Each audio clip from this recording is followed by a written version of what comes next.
Breaking up or divorcing is hard enough, but it can be even tougher in the middle of a pandemic. And joining us from Vancouver with the do's and don'ts of healing from a breakup is a chief heart hacker and author of Breakup Boot Camp. Amy Chan joins us. Amy, good morning.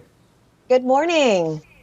All right, your first don't is don't vilify your ex. And actually, we were just talking off the top of the show about the breakup of J-Lo and A-Rod. Very amicable, very nice statement put out by the two of them supporting each other. But sometimes when you're going through a breakup, being amicable is easier said than done. So why is it so important? Here's the thing. If you are still blaming your ex, vilifying your ex, hoping for your ex to change, you're still in a relationship with your ex. And sometimes we hold on to the pain because that's the last part of the relationship that we've got left. But what we don't realize is the emotional charge keeps us hooked. It keeps our focus and our energy on our ex and what they did or they didn't do, instead of focusing on ourselves, what we learned, and how to move forward. And we also remain hooked digitally. So you say you have to detox digitally and physically. Yes, channel your inner Marie Kondo, remove reminders of your ex from your home, delete their photos, delete those text messages, because here's the thing. When you are in a relationship with someone, you have neural pathways that have been wired together. Now, after a breakup, if you continuously go down memory lane and look at those old text messages or mementos, you only strengthen those old neural pathways and you don't allow new neural pathways to form. So if you continuously just look at these old reminders, or you keep them in your phone and you're wondering, are they messaging me? Are they going to call me? Again, it keeps you focused on your ex and you don't allow those old neural pathways to prune away. All right, and after a breakup, you say, don't feed the emotional monster. What do you mean exactly by that, and how can we avoid doing that? Yeah, so after a breakup, you're going to feel a bunch of different feelings. It's important at this point that you don't judge or label your feelings as good or bad. Now, there's a difference between processing your emotions, which means you allow yourself to feel them, you know that it's going to pass, and then feeding them. Feeding your emotional monster is when you're feeling sad, and then you play sad love songs on repeat.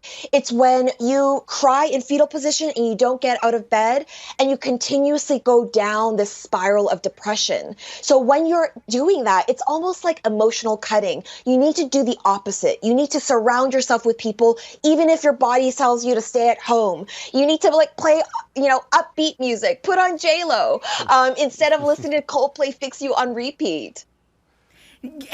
But you also say, do be prepared to feel like that and to experience withdrawal. Yeah, withdrawal is a real thing after a breakup. Here's the thing.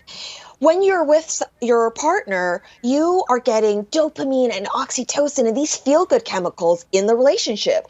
After a breakup, you might cognitively know that it's over, but your body is in a state of shock. It's wondering, well, where is this dopamine? So you need to think of your ex as if they're your drug dealer and you are going through withdrawal because you're not getting those chemicals.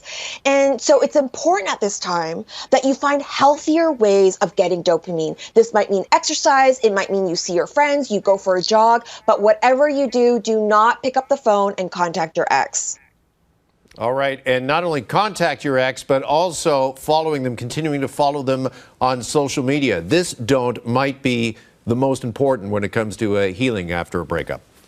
Definitely. I mean, think about it that you have an open wound. And every time you're seeing photos of your ex living their best life, it's just pouring salt on the wound and it's stopping you from being able to focus on your own healing. And this isn't a forever thing. It doesn't mean you have to vilify your ex or treat them badly. But for a period of time, and I would suggest 60 days, you just go completely detox and you do not have them on social media. You block them and try to not get triggered in those first 60 days. And maybe just shut down some of those apps like Facebook Memories. You could be doing all the right things and not stalking them, and then a Facebook memory pops up. Yeah, that's horrible. I know. Okay. You also say do change your state. What does that mean? Right. So when you are feeling anxiety or that Facebook memory comes up and you're getting that sense of panic or anger, what's happening is your body is being flooded with cortisol and adrenaline. It's getting your body prepared for fight or flight and to take action.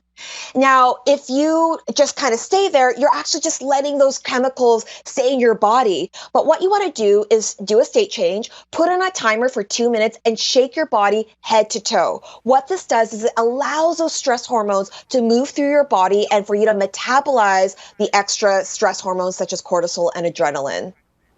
All right, that might be good advice just day to day, just to get rid of the stress, I think. All right, Amy's book, Breakup Boot Camp, The Science of Rewiring Your Heart, is available now. Some great advice, Amy. Thanks so much. Thanks for having me.